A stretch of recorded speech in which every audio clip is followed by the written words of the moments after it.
sommaire, donc une introduction brève. Je vais vous parler des études plus fort. Je vais vous parler donc rapidement des études, mais principalement je vais vous faire rentrer dans les coulisses du chantier. Donc pour la petite introduction, comme vous le savez, le château est inscrit et classé. Donc voilà, selon les parties clos couverts classées, L sud classées. C'est dans ce cadre-là que l'agence a été sélectionnée donc, suite à un appel d'offres lancé par le département de Saône-et-Loire. Donc je vais juste rectifier quelque chose qui a été dit avant. Donc l'édifice est classé, il n'appartient pas à l'État. Donc c'est pour ça que l'architecte du patrimoine suffit pour étudier le sujet et suivre les travaux. L'architecte en chef des monuments historiques, donc il est également un architecte du patrimoine. Il a fait un concours supplémentaire pour répondre donc pour suivre les chantiers des monuments historiques classés appartenant à l'État. Donc ils ont des attributions des départements et des palais nationaux à leur charge. Donc l'architecte du patrimoine, c'est tout d'abord un architecte, il a un diplôme de spécialisation supplémentaire de 2 ans, donc qui lui permet d'intervenir dans plusieurs domaines. Donc vous voyez ici ses missions principales, études urbaines et paysagères, donc dans le cadre par exemple des secteurs sauvegardés, études historiques et diagnostiques, donc pour retracer l'évolution architecturale d'un bâtiment, son évolution technique, identifier les pathologies et résoudre et identifier leurs causes, préconiser des mesures d'urgence et déterminer des travaux. La restauration et la consolidation, donc là on est clairement dans ce sujet-là, et l'intervention en milieu sensible, donc comme des projets d'extension ou de modification de bâtis anciens.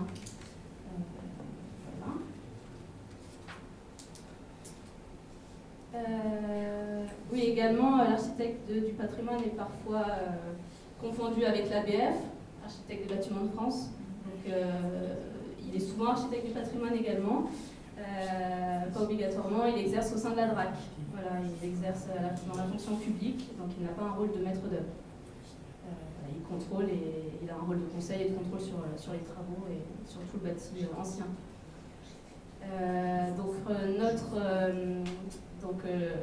Les travaux que nous suivons actuellement concernent 4 zones dont on a déjà parlé à plusieurs reprises. Donc, l'amélioration de l'accessibilité du château par la construction d'un ascenseur, l'aménagement des bureaux dans le commun nord, la rénovation des installations techniques enterrées et des cours, et bien sûr la grille d'honneur. Donc c'est de ce sujet-là dont je vais vous parler. Donc le premier travail de l'architecte du patrimoine, c'est d'étudier son ouvrage, d'étudier l'ouvrage en question, de comprendre son histoire, d'aller voir les sources bibliographiques, iconographiques, de l'observer sur place, d'analyser ses pathologies, d'identifier les causes et de préconiser donc les travaux et les mesures d'urgence. Je ne vais pas revenir sur l'historique, on a déjà vu ces gravures. Il est important de montrer la grille dans son emplacement d'origine, sur la gravure et en plan. Et suite à son déplacement à la fin du XVIIIe siècle, à son emplacement actuel. C'est important d'en parler parce que des objectifs, c'est de comprendre aujourd'hui la grille en place, qu'est-ce qu'elle a conservé de matière authentique. Alors, il n'est pas évident de faire le tri des pierres, ni de savoir exactement quel bout de grille et d'origine. Ce qu'on a constaté, c'est que, par exemple, donc, sur cette image, on voit donc, une des grilles montre une certaine asymétrie. Le montant central, finalement, est décentré par rapport à la travée, au mur bahut qui est en dessous. On compte 10 barreaux d'un côté, 13 de l'autre. Donc, on peut penser qu'il y a eu une redécoupe de la grille, tout simplement, pour s'adapter au nouveau linéaire actuel. Autre chose qu'on a pu constater rapidement, c'est ces petites entailles en haut des barreaux, qui sont en fait certainement les fantômes de volutes qui auraient disparu, qu'on voit en bas à droite, et qu'on trouve encore aujourd'hui sur sur la grille d'honneur, sur le portail principal.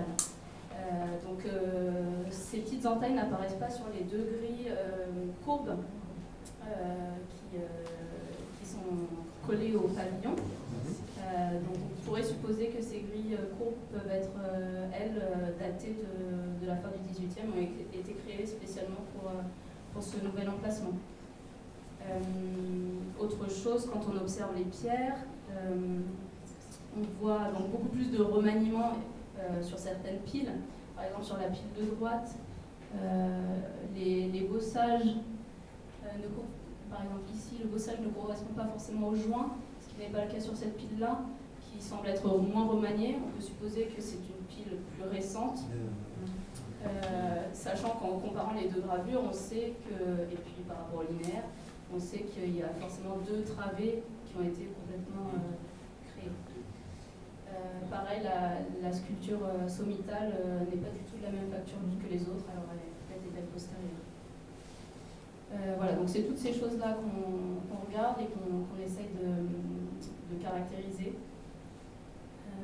Ensuite, on regarde bien sûr l'aspect structurel, c'est pour cela qu'on a été missionné. Les piles présentaient un dévers important, de même que les maçonneries manquaient de cohésion.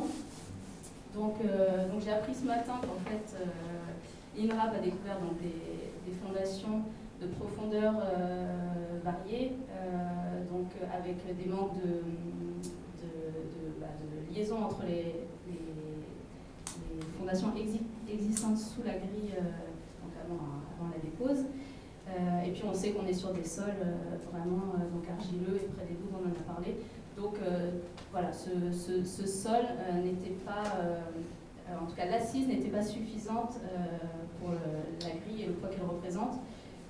Et donc c'est dans ce cadre-là qu'on va proposer le projet que je vais expliquer ensuite. On a bien sûr regardé l'aspect sanitaire hors structure, donc on fait des ordres apparaissant sur les ouvrages en pierre de taille, sur les ouvrages en ferronnerie. Donc pour les pierres, voilà, on parle de pierres dégradées, des cassures, des pertes de matière, des fissures, des pierres lacunaires, des jointements, des décellements, le développement de mousse, des encrassements pour les ferronneries, des épaufrures, des fers déformés, des décors manquants, des rivets lacunaires. Voilà, la grille n'était pas en bon état avant l'année dernière.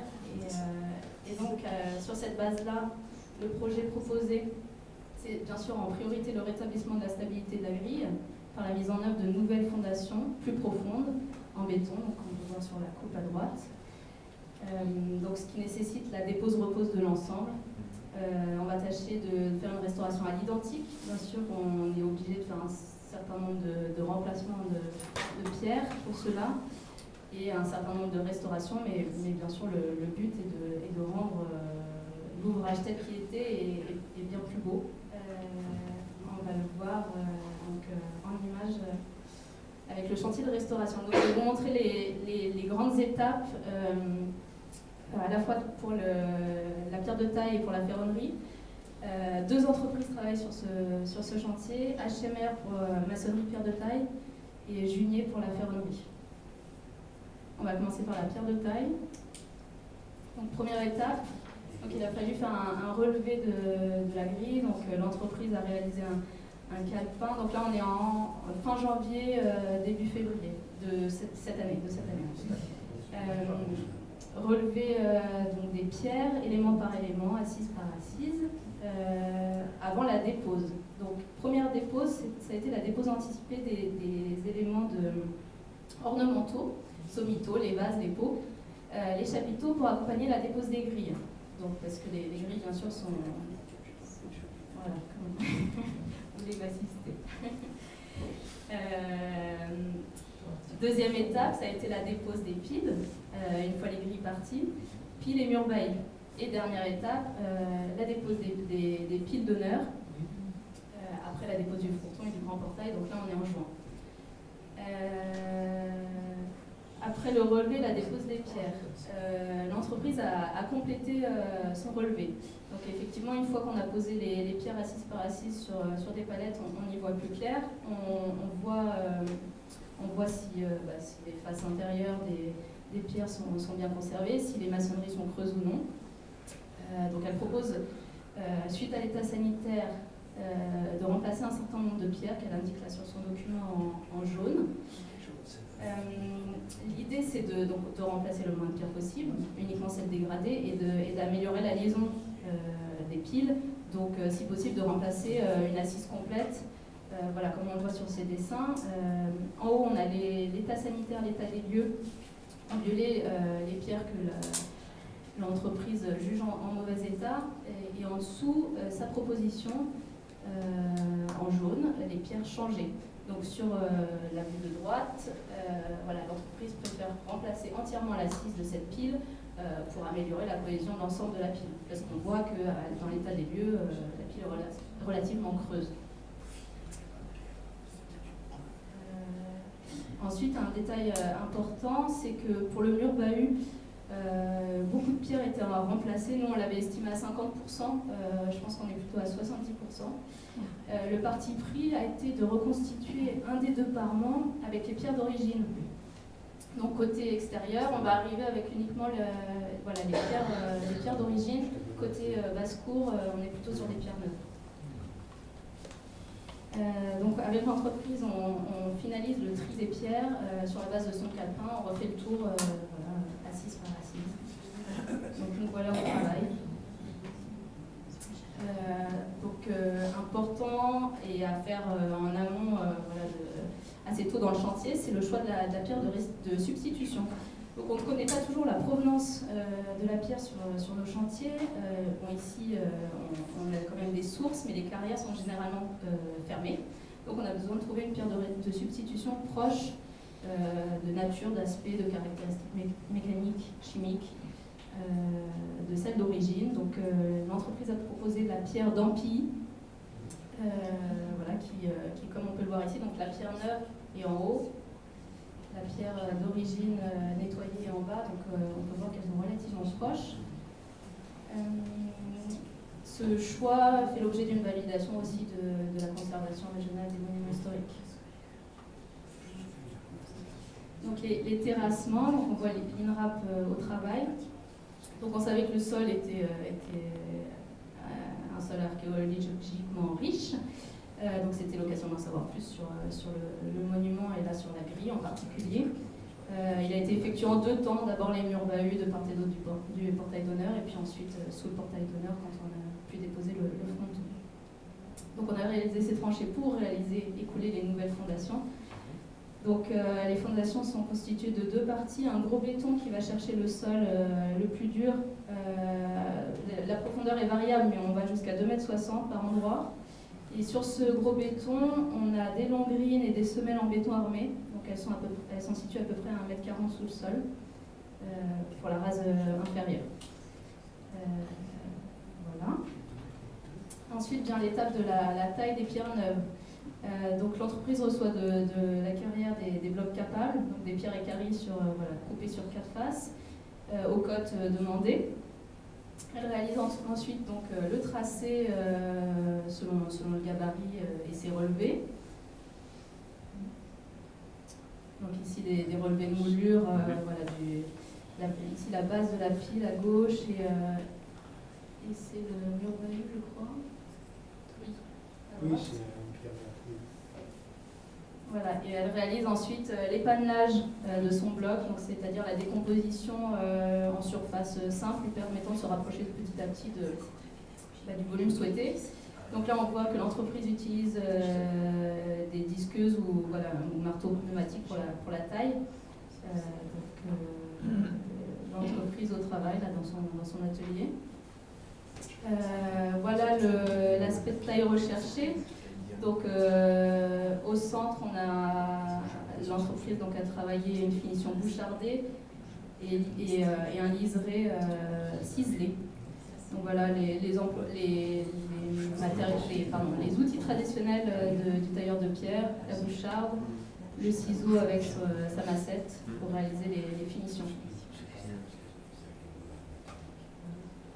Traditionnellement, c'est dommage, mais voilà, c'est plus rapide. C'est important aussi. On passe ensuite à la pose et la repose, donc à la fois des pierres restaurées et des pierres neuves. Donc voilà, il y a des réglages, des calages, la mise en place de tiges inox parfois pour relier certaines pierres récupérées et anciennes. On réalise des saignées, des pas de doigts qu'on voit sur les lits de joints, également sur les lits de pose des pierres pour améliorer la cohésion des pierres entre elles. Donc ça permet l'accroche du mortier. On voit ici l'entreprise qui fait un coulis d'injection à la chaux. Donc voilà, ça s'insère bien dans la patte doigt et ça lie les pierres entre elles. Et la dernière étape, donc on est à la fois dans la repose là en ce moment et l'étape de finalisation qui est en fait la restauration sur place. L'entreprise va finaliser tout ce qui est moulure. Donc vous avez eu certaines blocs qui n'étaient pas du tout moulurés. Donc elle a commencé par faire à tailler les blocs dans l'atelier. Finalement, il y a tellement de calage à faire sur place par rapport aux moulures existantes qu'elle va finaliser le travail sur place. Donc pour se rapprocher des pierres voisines. Il va y avoir un travail d'aérogommage. Là, je vous ai mis le zoom sur cette partie-là parce qu'ils ont fait le travail la semaine dernière. Donc, ils ont nettoyé les pierres anciennes. Et on voit les pierres neuves à côté. Là, les pierres anciennes sont un peu plus foncées, mais c'est dû à l'humidité. En fait, on se rend compte ici c'est une ancienne, ici c'est une neuve, que la teinte est relativement proche. Donc, en fait, l'inquiétude qu'on pouvait avoir sur les pierres très sales, noires ici, ne devrait plus apparaître. On en a l'exemple sur ces deux-là. Surtout qu'à la fin est prévue une patine d'harmonisation. On va voir si c'est utile ou pas. Mais l'ensemble devrait être homogène. Et alors j'avais une petite anecdote, mais ça a déjà été vu avec l'INRAP. Voilà, pendant le chantier, on a découvert des pierres de remploi, donc cette petite moulure de colonnette gothique qui était cachée à l'intérieur d'une des piles. On va passer aux lots-ferronneries. Donc les grandes étapes du chantier. La dépose, forcément comme les pierres. Donc la première chose a été de déposer les grilles dans un premier temps, barreau par barreau, parce que ceci n'était pas solidaire de la partie là de la frise qu'on voit là qui est en train d'être déposée. Voilà, et la deuxième étape, 1er juin, la dépose du fronton. Voilà, tout ça c'est parti donc dans l'atelier du ferronnier. Très rapidement, après a été fait tout un nombre de sondages stratigraphiques. Donc les sondages stratigraphiques réalisés par le sous-traitant de M. Junier, qui est un restaurateur, un atelier de restauration et de conservation d'art mural et sculpturel. Il a donc recherché à la fois des indications sur la polychromie ancienne de la grille et sur d'éventuels décors peints et sur la présence ou non de dorures. Donc sur les grilles en elles-mêmes, pas de traces de dorure dans les sondages qu'il a effectués. Cependant, il y a un certain nombre de teintes qui sont apparues. Donc sur le support en fer forgé, on a un noir. Donc voilà, état d'origine, point d'interrogation. Puis un anti-rouille, un gris vert, un gris bleu et le brun bordeaux qui est l'état actuel. Et sur le fronton, donc en fait on l'a rapidement vu une fois le fronton déposé grâce à des éclats de peinture. La petite flèche la montre une trace de dorure. Donc là on était très contents et en fait après avoir fait d'autres sondages, d'autres traces de dorure sont apparues. On en voit sur en fait tous les ornements du fronton, couronne, végétation, donc tous les feuillages, le phylactère qui est le ruban au-dessus du blason, le blason lui-même, les deux colliers. Donc seuls les enroulements, volutes, agrafes et marguerites n'étaient pas dorés, donc il y avait quand même beaucoup d'éléments dorés. Autre grosse découverte, donc sur un des des deux cartouches, donc celui qui était côté intérieur, côté basse-cour, ont été découverts donc les fantômes de 3 écrevisses. Fantômes parce qu'en fait, il s'agissait d'écrevisses en relief, réalisées en métal repoussé. Et donc le fantôme de ces écrevisses apparaît là parce qu'en fait on voit autour la dorure qui fait apparaître la forme des écrevisses. Donc on était très contents de trouver ça, surtout que sur l'autre cartouche, il n'y avait absolument rien, celui qui était côté extérieur. Le cartouche était certainement... Le cartouche était beaucoup plus récent. On a des photos du XXe siècle où on voit une représentation des 3 écrevisses, mais elle devait être récente parce que celle-ci est vraiment le cartouche d'origine. Donc il a été décidé de le déposer en conservation, d'en faire le relevé, de le déposer en conservation. Ah oui, je vais vous montrer ça, on les voit mieux. De le déposer en conservation pour ne pas perdre ce témoignage et de le restituer à neuf. Ont également été découverts l'emprise de la devise des tiers sur le cartouche avec l'emplacement exact des lettres. Après les travaux de sondage stratigraphique, l'entreprise réalise un certain nombre de travaux préparatoires, les relevés, l'état sanitaire. Donc comme pour la pierre de taille, il note tout ce qui est peauvrure, soudure, à reprendre, éléments lacunaires, rupture d'assemblage, les jeux importants qu'il va falloir régler. Et il propose une restauration. Voilà, l'entreprise, voilà, toute notre confiance, tout ce qui a été proposé a été validé et il travaille très bien, donc ça se passe très bien. Après ces travaux, on procède au sablage. Donc le sablage permet d'affiner l'état sanitaire parce qu'une fois les couches de peinture parties, on voit de nouvelles choses. On voit la finesse des décors. Par exemple, ici, on a une vue rapprochée du collier du fronton. Donc, on voit, par exemple, au niveau des couronnes, des détails, là, je vous les pointe ici, des détails qu'on ne voyait plus avec la succession des couches de peinture. Ou encore, ici, aux extrémités des haches, des bouts de feuillard qui indiquent qu'en fait il y avait peut-être un autre décor qui était accroché à l'extrémité de ces haches. Alors il n'est pas partout. Notre supposition c'est qu'il pouvait s'agir de cornes d'abondance parce que ça apparaît sur l'iconographie et c'est assez courant de les trouver sur ce type de décor. En revanche, on ne les a pas partout sur tous les haches de ce fronton, donc on pense qu'il y a eu des remaniements et qu'à un moment on a décidé ou des remaniements, ou alors on a récupéré des ornements d'ailleurs, mais voilà, en tout cas aujourd'hui il n'était pas question de les restituer puisqu'on n'a pas déjà on n'a pas la place partout et on n'a pas la preuve qu'ils ont existé partout et sur notre grille et à cette époque. Voilà, ici je vous montre cette vue d'ensemble du fronton une fois sablé. Ici l'entreprise a fait le travail de restituer en carton les feuillages qui vont être restitués en vrai.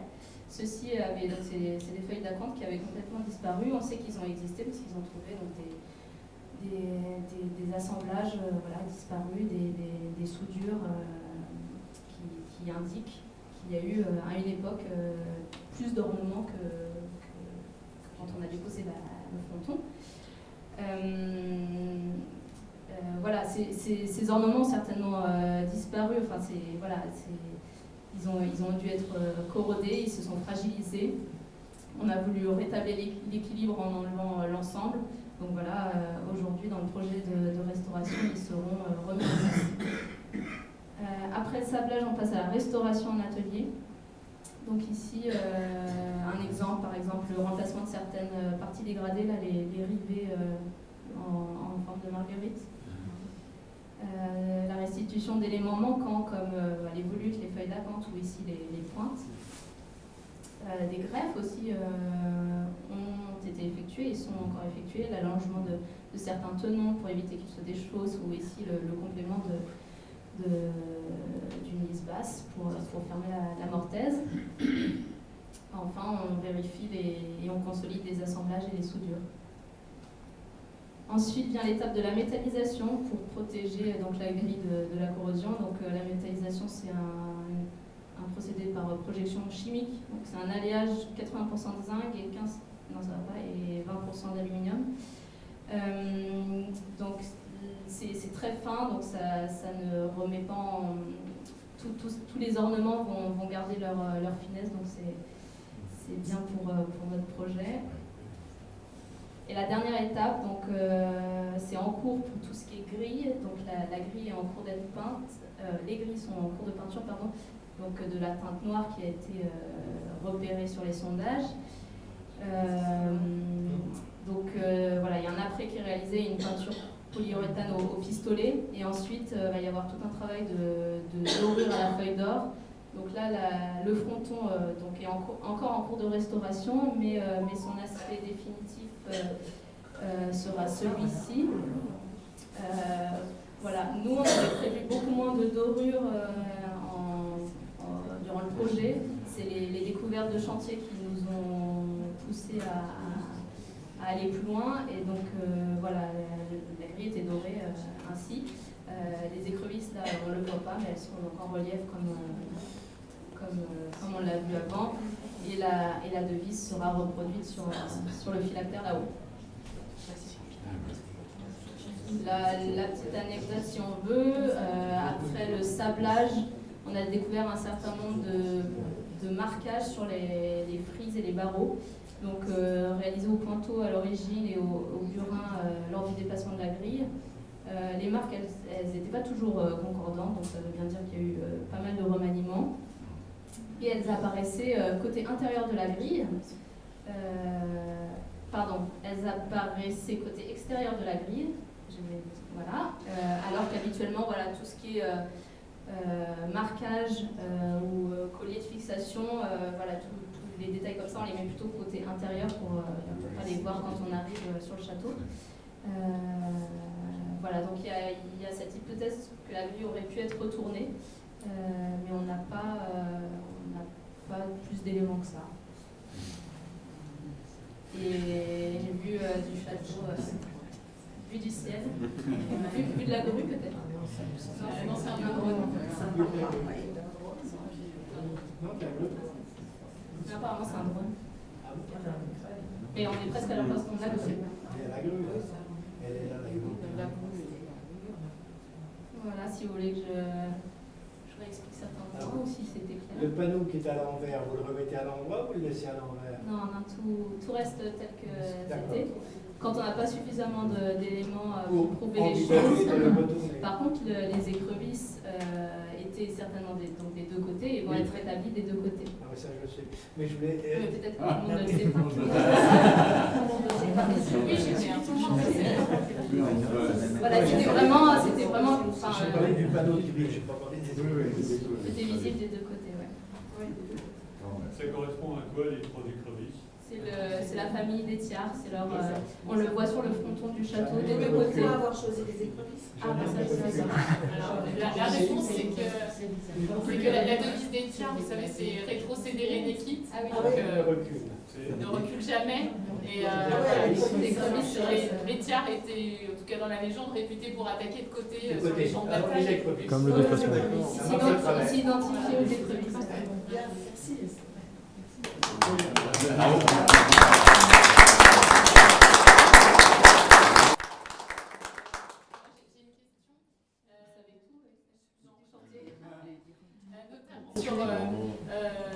Vous avez parlé tout à l'heure sur peut-être une uniformisation en fait de la couleur des pierres.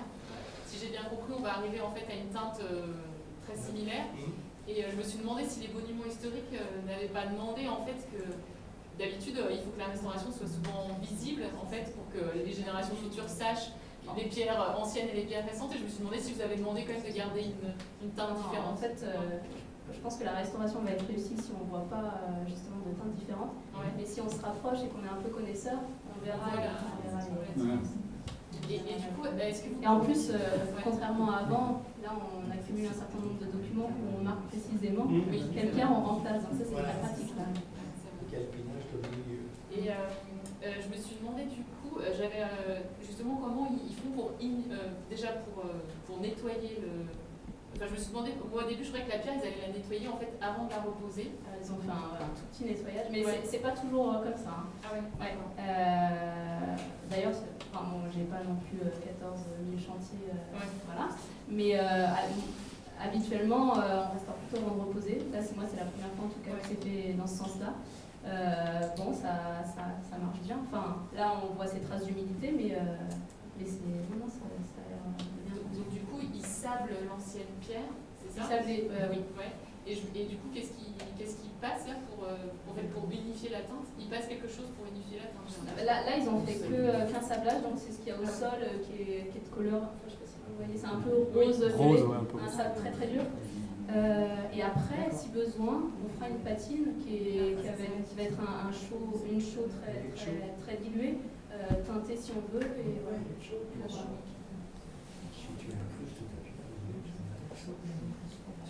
Il y a d'autres questions? Oui, je voulais savoir pourquoi elle n'a pas été remise à l'endroit originel de cette grille. Alors là, il faudrait, on ne sait même pas quel élément de pierre, quel élément de grille remettre. En fait, comment on ferait le. Alors, on a la gravure qui permet ça suffit pas. Non, on n'a pas assez. Et puis il y a le travail du déplacement qu'il ne faut pas oublier et qui est important à conserver. C'était même pas, on n'y a même pas pensé. C'était pas envisageable là, parce qu'il y avait toute la conservation contre nous. Là. Et du coup, je vois aussi la courbure. J'ai une autre question. On a vu ce matin qu'en fait, quand la grille était au bout de la cour d'honneur, en fait, il y avait une courbe au niveau du pont. Ça peut être des pierres employées. Et alors qu'il me semblait que vous avez dit tout à l'heure qu'en fait, la grille qui est dans la courbe actuelle à l'envers, elle n'a pas les les bouts, elle est sûrement antérieure, c'est ça? Enfin, postérieure. Ouais. Je l'ai pas. Nous, on avait imaginé qu'ils avaient récupéré, vous voyez, la courbure première de la grille pour la retourner au niveau des pavillons. Mais en fait, ça, c'est sûr que non. Non, c'est pas sûr que non. Les pierres ont pu être remployées. Après, nous, on trouve ça étonnant que cette petite frise, on l'ait pas partout. Oui. C'est surprenant. Et il va y avoir un projet de remise à la hauteur du prestige de la grille des végétaux du Basse-Cour. Oui, alors la question des jardins intérieurs, en fait, vous avez vu que les jardins ont été bien abîmés par le chantier et il y a actuellement une étude en cours en fait sur le parc du château puisque on a des problèmes d'entretien du château et parmi le lot il y a une demande en fait pour un paysagiste en fait de recréer un parterre à la fois dans la cour et il y a même des idées, voilà, je vous dis d'oranger, peut-être en pot dans la cour d'honneur, voilà. Il n'y a rien de très précis mais je crois qu'il y avait encore une question, monsieur. Moi, j'ai une inquiétude quant à la pérennité de cette intervention pour une question statique. Vous avez appris ce matin, comme tout le monde, je crois, que les fouilles de l'INRAP ont dégagé du massif de fondation qui n'était pas à l'aplomb des piles. Alors ma question,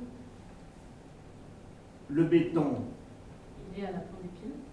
Le béton, il a été fondé en partie sur ces fondations, ou à côté, ou à cheval. Quand on a fait le terrassement, ça a été enlevé. Ouais. D'accord. J'avais peur que ça porte en partie Non, mais je pense que c'est pour ça sur que ces fondations et en partie sur de la. l'argile, auquel cas ça aurait, avec le temps,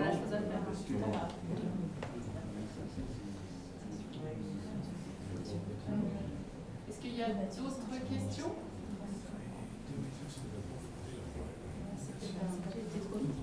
Non, c'est tout. Pile poil, on veut finir à 4 heures.